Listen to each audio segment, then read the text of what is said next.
welcome to this, the year's event, the 30 episode of Thingamajigs, the exciting history of mundane things. Are we on 36 yet? I feel like we're on 36, is there? This is technically the 36th episode of Thingamajigs, yeah. Technically. Don't go looking into it or anything, but this is the 36th episode of Thingamajigs. I am Ben. And I am Danielle. We're here to talk to you about, Valentine. No, we already did that one.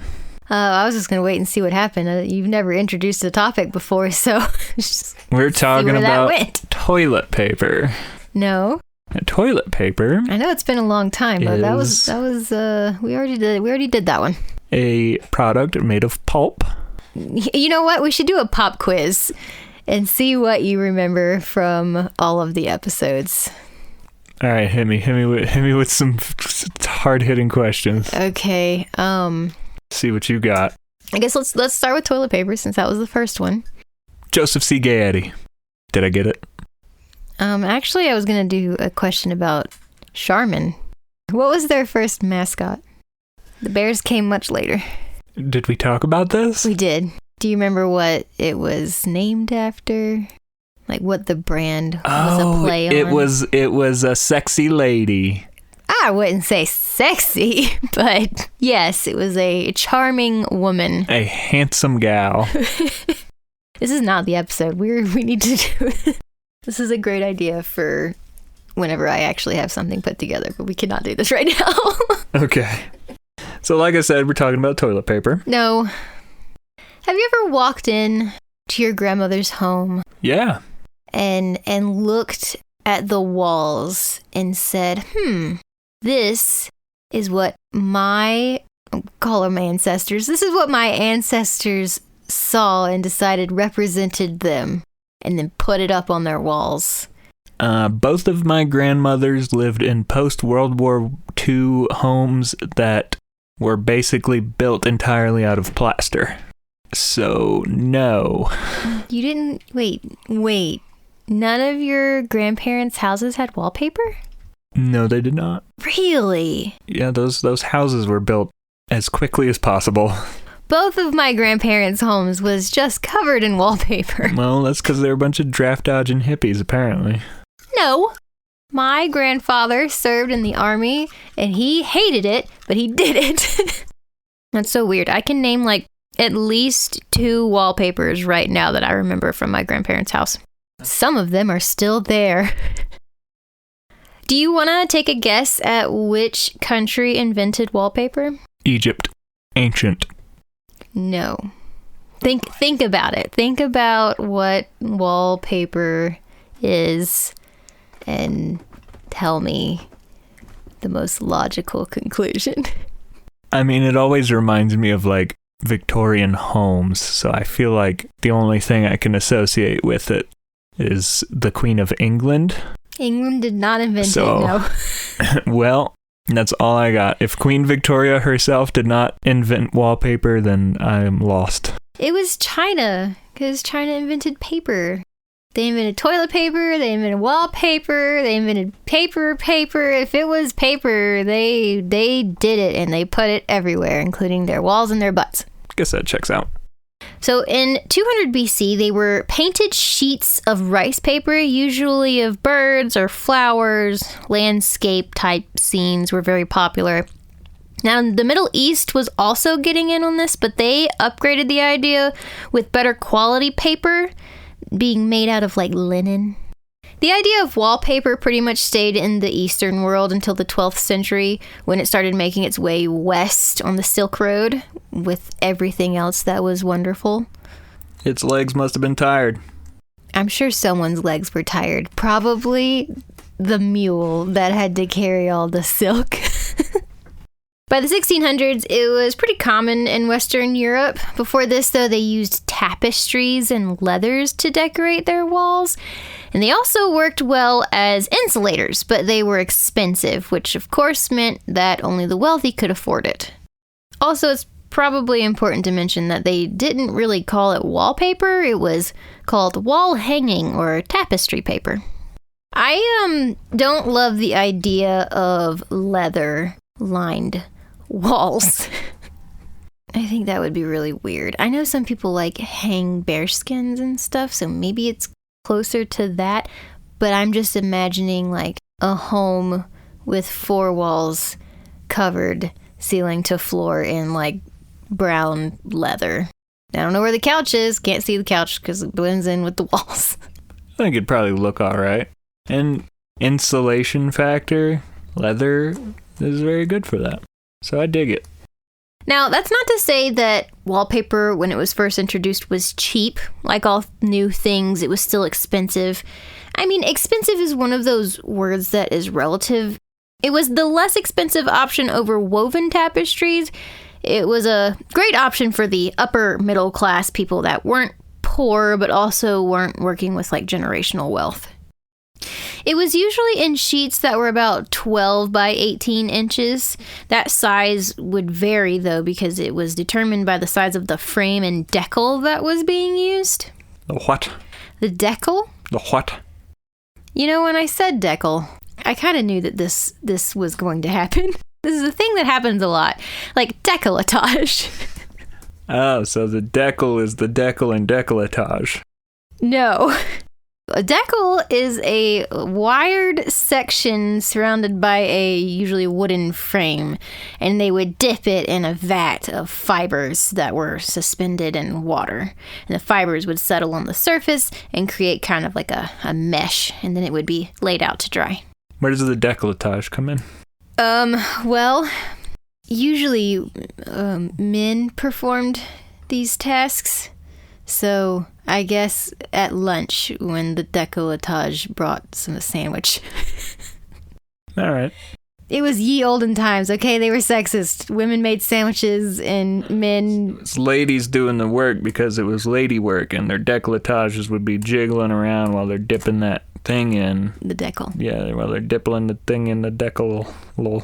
And they were dipping it in a vat of fibers. Decaling the dipple in the fiber. Close enough. So after these sheets dried, they were ready to be printed on. And the way they did that was with carved wooden blocks that had the desired design on the stamp. It was like a stamp. It would stamp down onto the paper. So they were hand printed. Obviously, this took some time since each sheet was kind of small and they had to be done individually. Some of the first wallpapers mimicked that fabric and were used to line chests and wardrobes. If you ever open an old wardrobe, and it's possible it was lined with wallpaper. They lined chests with them. Boxes and armoires. Okay, so not chests like the décolletage. No. I'm just trying to find the connection here. There's no décolletage here. Damask print or style was very popular at this time. That picture you pull in your mind of old wallpaper is probably damask. The oldest wallpaper in the UK that I saw pictures of was from 1509. It was definitely imitating textiles, and it was black and white. France, being the fashion-forward place that it is, had the first guild for dominotiers. What? The name is because the papers were called domino. They established this guild in 1599, so that was a pretty good timing. They were on top of it. They were a leader in the industry and, of course, produced some of the most expensive wallpapers. By the later 16 and 1700s, we will begin to see more colors, and it's starting to take on designs of its own instead of trying to exactly mimic tapestries. Adding more colors added more time because each color had to be printed and then dried, and then you could add the next color, and then that color had to dry, and then you could add the next color, and it was very time consuming. There were lots of pictures of old wallpapers, and they all looked so dull, and then there would be like this small section of vivid color in the corner, and you could tell that the wallpaper was once much brighter, but wow, it's incredible how destructive light damage is. That's why you should get Benjamin Moore Aura paint. Never fades and never scrubs off with their color lock technology. This episode of Thingamajigs is sponsored by Benjamin Moore Paint. Oh, I wish. If anybody wants to sponsor us, We've got one listener, right? At least one, yeah. If you want to sponsor us and hear us say your name to you, we're open. So some of the more interesting ideas for wallpaper of this era was flocked paper. They would add an adhesive varnish to the pattern and then dust it with like fuzzy woolen waste material to create texture and richness. It was meant to resemble velvet. I found one article saying that it was considered tasteless, probably because it was made from waste product, but I don't know if that was true or if it was how many people felt. So you could lick it and there wouldn't be any flavor? What? Tasteless. No. I mean, we are talking about style preference, so I'm willing to bet that there were people who felt that way, that it was tasteless. But I found countless other accounts of it being well regarded. This style prevailed a long time, so there must have been a great deal of people who liked it. Man, they were probably just flavorless. They had no taste. Badoosh. So obviously the government wanted in on this money-making industry, and a wallpaper tax was put in place from 1712 to 1836, which is a long time. That is longer than one human lifetime. You can look up these tax stamps on the back of the paper, and, people tried to forge them, and that was punishable by death. Yeah. I mean, it was the 1700s. Lots of things were punishable by death, but still. Sometimes we take for granted the extremely non-violent time that we live in. People are always talking about how dangerous. We live in such dangerous times.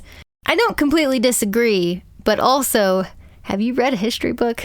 Then again, if bringing a Bluetooth speaker on a bus was punishable by death, maybe society would be better for it. Are we against Bluetooth speakers on buses? Oh my, yes. Are we? Oh, significantly. How are we supposed to move our speakers from one place to another? I mean, Bluetooth speakers that are playing music on buses. Oh. Don't do that. Okay. I will allow you to bring your Bluetooth speaker on the bus if it's not playing anything for a small fee. But if it's second, it starts playing some Black Eyed Peas because you're getting ready to have a good night. So you want to enact a Bluetooth transference tax? Yes, precisely. And that's why I'm announcing my running for presidency of the United States of America. Vote Ben 2024. It's not worse than anybody else's platform. Around 1810, we see people using wallpaper linings. I guess they finally decided they wanted their walls to be smooth. Because before, they were just putting the paper directly on the wall. What's wrong with that? Well, obviously, you're not going to get a nice finish if you just put it directly on your walls. But if you put, like, a batten or, like, a canvas and then your wallpaper, or, like, a liner and then the wallpaper on top of that, you get a nice, smooth wall. Never heard of that before in my life. In the early 19th century, we begin to see scenic wallpaper, so less repeated patterned wallpaper and more large scenes. In some cases, hand-painted, more like a mural, and we can, again, thank China for this change. You just buy a wall mural, basically. Mm-hmm. And this was like the creme de la creme of wallpaper. You usually had 3 basic types to choose from. So you had like flowers, trees with like intricate birds and insects all on this wallpaper. Or you had landscapes, or you could choose from a processional. A what? We're going to do this every time. So one of the pictures that I saw was of Japanese geishas on the wallpaper, like standing various lengths apart from each other, surrounded by like cherry blossom foliage, and they had like various stances holding a basket or like walking with another geisha. So there was a fad at the time that was wallpapers with people standing in different ways. Yes, there was one in the White House, actually. I think Jackie Kennedy in the 60s did some remodeling and had a wallpaper that was changed because it was somewhat racist. It was of the New World, and it showed the settlers coming and integrating with the Native Americans, and it was like this picturesque scene where they all had equal opportunity and they lived peacefully together and like they shared corn and the ways in which we talk about Thanksgiving, but on a wallpaper. I don't remember if it was taken out of the White House or if they just changed it. Like, I don't remember exactly what happened to it, but I know it is not in the White House anymore. Do a bonus episode on that. I don't know if there's enough information about it. We'll make it up. I want to say, I don't remember if they took it out, but if they just changed it, I vaguely remember them changing it to the Revolutionary War, changing the people. I could be making all of this up, but if somebody knows. Fun fact, anytime we hit a slow point in our stories on this show, we just start making stuff up. That is not true. That's the secret sauce that makes this show so wildly successful. I work really hard to give you what I have told many times, surface level information off the internet, but I still try. And we love you for it. God bless. Personally, I don't know that I would pay extra for these grand wallpapers that were more scenic. I like the repeating patterns. I was thinking that too. They look so regal, so simple, yet also they're very minimalistic yet maximalistic. It's very universal in the sense that you can get a very minimalistic wallpaper, or you could get a really wild, loud, catch your eye wallpaper. You can be anything that you want. Now we enter the mechanization of wallpaper in 1806.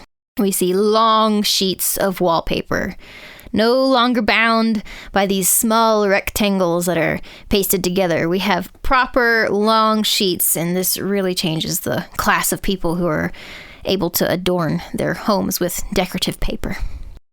So there's actually a couple of things that we did to make wallpaper more affordable for everybody. We started adding wood pulp, so the paper itself was cheaper. Like toilet paper? Yes. Is that one of the quiz questions? Did I nail it? We're not doing a quiz. I thought this was just one really long question for the quiz. No, but you would be doing great. Thank you.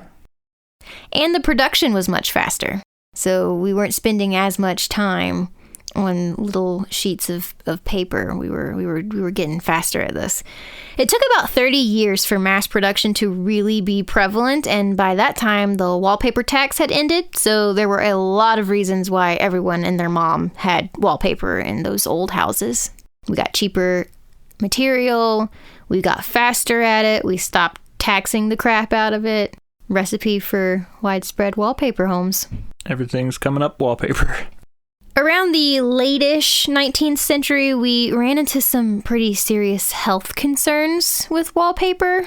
There was this really vivid green, beautiful green color that unfortunately had the presence of arsenic.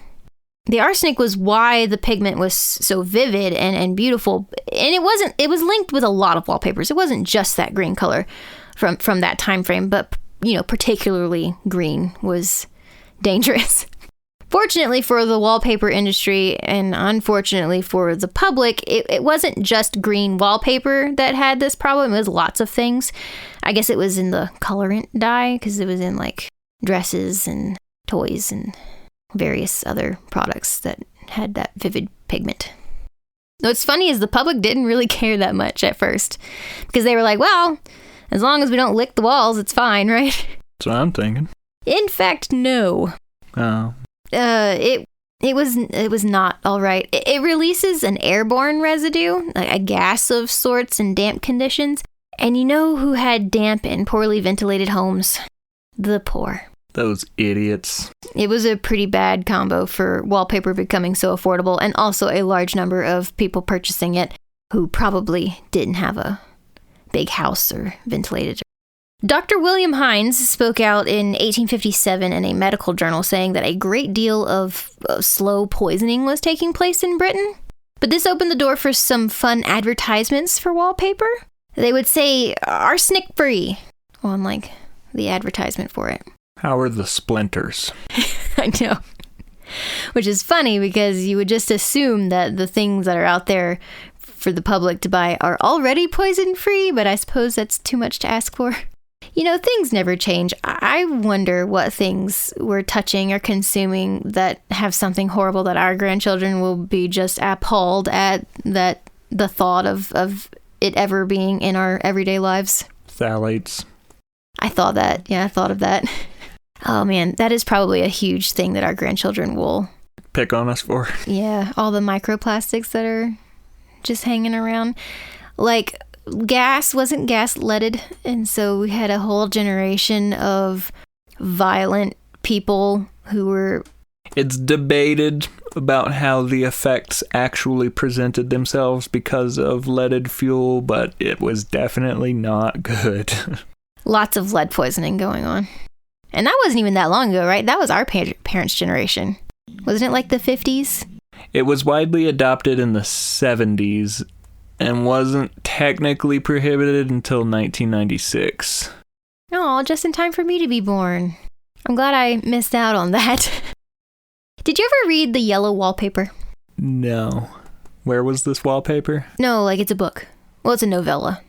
It's about this woman who slowly slips into madness, and her husband just doesn't care that she's obviously experiencing a mental breakdown. I thought that it was just commentary on how women had terrible health care and bogus hysteria diagnoses. But it was written in 1892, so Charlotte Gilman was definitely highlighting the arsenic issue with Wallpaper. She talked about how repulsive the yellow paper was. It was very edgy for the time for a female writer. It's a good read, and it doesn't take long. It's not like I said, it's a novella. It's not even a big book. Does it have pictures? No. I don't think so. I'm out. Thumbs down. William Morris is a famous name in the wallpaper world. He's probably the most influential wallpaper designer in history. I figured we couldn't talk about wallpaper without saying his name. The wallpaper nerds would probably have something to say about it. Also, I had no idea how popular the history and preservation of wallpaper is until I got into all of this. And there are like whole museums and staff dedicated to the conservation of old wallpaper samples and history and designers and stuff like that. It's like I always say, if there is a topic, there's at least 30,000 people interested in it. The VA is one of them. I think it stands for Victoria and Albert. When I hear VA, I think of the Veterans Affairs. Yeah, me too. I watched one woman talk about this designer and how she loved his paper because it had this lovely blue, and you don't see that a lot in his work. Like, wallpaper design is an art, and the creators are revered as artists. Which is actually kind of a shame because there are a lot of wallpapers that don't have their designer's name attached to them, which means they don't get the credit for their work. And people care deeply for the work that goes into these wallpapers. That was one of the things about William Morris, was he realized the value of his name being connected to his prints. During World War II, obviously manufacturing wallpaper is not high on the priority list. Not only was materials at this time being used towards the war effort, but also like space. So places that once manufactured one thing, like Lionel Toy Train Company started manufacturing stuff for warships. So you had companies like scrapping their whole idea and plan and just focusing on stuff for the war. That is why Yamaha makes both motorized vehicles and musical instruments. The OG Yamaha, he started out making pianos, and then during the war, they had him building motorcycles, and so his company then went on to create motorcycles and pianos. Yeah, that's neat that they still do both. I, at one time, owned both a Yamaha piano and a Yamaha motorcycle. Is that the one that had a Play-Doh engine? Yeah. You should divide up the amount of money you spent on it on the amount of miles that you drove and find out how much you spent per mile. $650 per mile. That is steep, my guy. It's complicated. I love Yamaha's motorcycles, but that one let me down. But once the war was over, we get back to wallpaper, and they really come back with a modern idea. It was an extremely popular finish for homes because of how affordable it was. And coming out of an expensive war, I imagine people were looking not only for a change, but also something that wasn't going to hurt the wallet too much. Also, they upgraded a little by creating washable wallpaper by adding like plastic resins. This also made it more durable, so it was a win-win. And these modern patterns were released. Like, some of them were homey and still centered around like flowers or cottages, but some were very, like, they had starbursts and dots. They kind of looked like pollen or like really poofy, puffy, very light and airy looking designs. They were obviously precursors to the geometric shapes that were coming in the 60s. I don't know, you can Google 1940s wallpaper and you'll see. So I have a bit of a rabbit hole that I've decided to add to this episode because it's definitely interesting enough to talk about, and it fits well enough with wallpaper. I want to see how long it takes you to guess what the product is that I'm going to give the history on. So I'm not going to say it right away. Okay. So Katal Products in the early 20th century was the biggest up-and-coming wallpaper cleaner manufacturer. So at the time, a lot of people heated their homes with coal, and unfortunately, coal is very messy, and it left a layer of black soot on the walls, which was not appealing, especially on like light-colored wallpapers. Not only was that an issue, but wallpaper was paper, and it could not be washed with like soap and water because it would damage it. So there was this contract negotiated with Kroger to sell ready-made wallpaper cleaner, where they came up with this product made of water, flour, and salt to create this putty-like substance that not only cleaned wallpaper pretty well, but was also non-toxic. Cake. And that success lasted 20 years. But over time, wallpaper started upgrading with the washable finishes that we talked about, which meant that washing your walls with soap and water was possible and also cheaper. People stopped heating their homes with coal, which was the main reason people needed to clean their walls. And also, wallpaper was eventually going to go out of style, so this was inevitable anyway. This landed the company in a bit of a pickle. So the man who owned the company died, pretty tragically actually. I think he died in an airplane accident. And his son took over, left with this very big issue to tackle. They were becoming irrelevant. He had to figure out a way to save the company and find a new way to make his product relevant. His sister-in-law was a teacher, and she knew the product pretty well. She knew it was safe to handle and non-toxic, which made it perfect for children to handle. Guns. I would love for you to tell me how guns would clean wallpaper. I would clean it fantastically. Clean a hole right through it. Okay, well, this product you would like roll onto the walls, and you'd roll it until it took the soot off. It would the soot would stick to the putty, and I guess eventually you'd have to buy new putty whenever your putty was gross. Croissant dough. I don't think that's... Is that how croissants are made? It's gonna leave a really oily resin. I mean, cold soot is gonna be the least of your problems. So it was already a fun thing to hold and mold and play with, so she bought some and brought it to her school children to use as a crafting tool. She had read in some articles that you could take the wallpaper cleaner and like mold it to make Christmas decorations. So they made Christmas ornaments. You'd let it dry and then it would hang. So she did that with her school children, and she told her brother-in-law, and they all thought it was a fantastic idea to completely revamp the cleaning product into a toy product. And they called their new company Rainbow Crafts Company. Do you have any real guesses about what this product is? Sounds to me like Play-Doh. Also known as Play-Doh. Yes. Very good.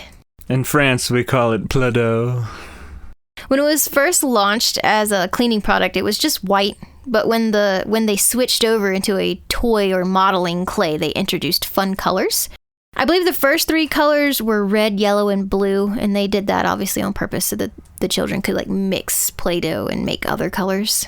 Can you do that? Does that actually work? I've never tried that. Mm-hmm. You've never played with a bunch of different colors and mushed it all together and came out with this really ugly brownish grayish color? No, because I didn't want the colors to mix. Because it would ruin the color and I'd never be able to separate them. No, I'd stick them together very carefully in such a manner that I could remove each color and put them back in their respective containers. You know, you make a lot of fun Mixing colors is so permanent. The way that I play with Legos, because I like to separate all the pieces. But now finding out that you have never mixed Play-Doh colors together, I think you, sir, had a sad childhood. I wanted to keep the same colors. How am I supposed to make red fire if all of my red Play-Doh is now purple? Yeah, but like children don't think like that. Children put stuff together and mold it and squish it, and they don't think about the repercussions. Well, they need to start figuring out the consequences of their actions. I'm calling you out, children. You're in the hot seat today on Thingamajigs. We should find out the mental states of the adults now who were children who didn't mix Play-Doh. I bet you... Be a revealing study. I bet you those children have, like, anxiety as adults. So he had a great product, but he did not have a very good marketing budget. I mean, he had a dyeing company with a new idea and no money. Getting people aware was somewhat difficult, but he had an idea. There was this TV show called Captain Kangaroo. It's way before our times. And he offered 2% of his earnings in return for his product to be featured on the show once a week. That doesn't sound like a lot, but it really was, because 2% of, depending on how much money they make, and also it was a long time ago, they made a lot of money. Once Play-Doh was on this show, sales skyrocketed and they were having a hard time keeping up with the orders. It ended up being a very profitable deal for both of them. Things only took off from here in the 60s. They released their Fun Factory accessory kit. They hired 2 engineers to develop something that could be sold with the Play-Doh, so they took a trip to the plant or the factory, whatever, and saw how satisfying it was to watch the Play-Doh being made and squished through machinery. So they just ran with that idea and made a tiny factory to squish Play-Doh through and mold into different shapes. I watched some videos. Sometimes it's very cool and satisfying looking, and sometimes it was pretty gross, depending on what shape it came out as. I feel like that was part of the allure. I never had one of those, but some of my friends did. I didn't have the Fun Factory, but I had, we bought Play-Doh, and then Mom would pull out cookie cutters that she already had, and so we could cookie cut the Play-Doh. That's fun. Eventually, my sister got some kind of doll set or something from one of our cousins that had a Play-Doh thing that would make Play-Doh ice cream and stuff like that for the dolls. That was really cool. That's not what I thought you were going to say. I've seen their dolls, but the Play-Doh squishes out through their head to make hair. And the kit came with scissors so that you could give the doll haircuts. That's fun. And then you'd squish it all back together and do it again. The tiny ice cream looked so delicious. I had to have so much restraint. But you didn't. You ate that salty Play-Doh. Everybody's eaten salty Play-Doh. I don't think I have. Really? I'm sure I've probably tasted it at some point, but I don't recall ever ingesting it. I don't think I ate it, but I know I've tasted it. I just assumed it wasn't safe to eat. If I would have known, I would have eaten all that ice cream. It would have been salty ice cream. That'd been weird. There was one play set that I saw that it was a head, and you used the Play-Doh to mold teeth, and you put the teeth in the head. That was the whole thing? I mean, there was probably other things, but yeah, that was the general idea. It's kind of weird. It was for all those children that would grow up to become dentists. General Mills purchased the company in 1965 for $3 million, which is a lot of money for 1960s. That is mad Skrilla. $30 million in today dollars. You have to be a pretty successful product when General Mills wants to buy you out. But they ended up selling to Hasbro in 1991. There was a brief but beautiful time, though, when they sold both products. So you could buy the wallpaper cleaner for cheaper. It was like you get 3 cans for 25 cents. And Play-Doh was basically the same stuff, just in fun colors, and it was $1.50 a can. See that being a problem. I mean, you could just buy wallpaper cleaner and get some food coloring. Make Play-Doh. I would like to point out that wallpaper cleaner was not invented by a woman, but technically Play-Doh was. If it wasn't for his sister-in-law seeing the potential of the product, we would not have this fun cleaning to toy story, which I can't imagine happens often. I don't think many cleaning products are turned into toys. She really saved this company, and she even had a hard time finding a can for the kids to play with because they were already scaling back production, and she did not get any money for it. I have to assume that it was his sister-in-law, so surely he threw her a bone. Like, officially, she didn't make any money on it. She definitely didn't get royalties for the idea. He better have transferred a little cash gift under the table. If I was to present a true or false question to you that stated Play-Doh released a cologne in 2006, what would your answer be? Well, if you weren't asking me about it right now, I would say false. So for the $1 million, I'm going to go with true. I wish I had $1 million to give you, because you would be winning $1 million. They did.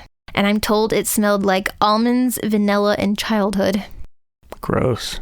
It was meant to be a gag gift, and I think everybody knew that. But seriously, the company did trademark the actual smell of Play-Doh in 2017.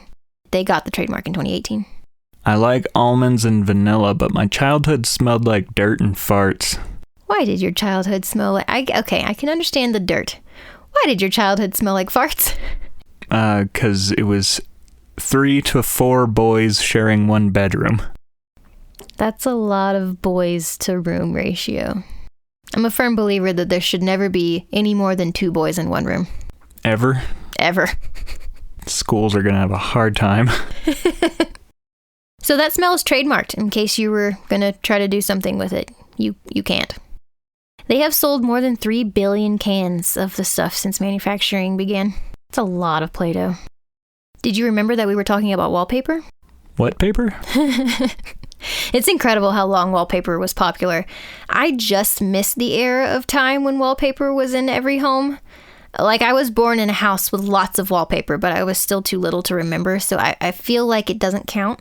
My first real memory of a house that I lived in did not have wallpaper. You know what? My first childhood home technically had wallpaper. The double wide? Yeah, because it was a trailer, it had those prefab wall panels with the paper attached. Totally forgot about that. My mom's first and last job was putting up wallpaper. Really? Yep. Was she bad at it? I don't know.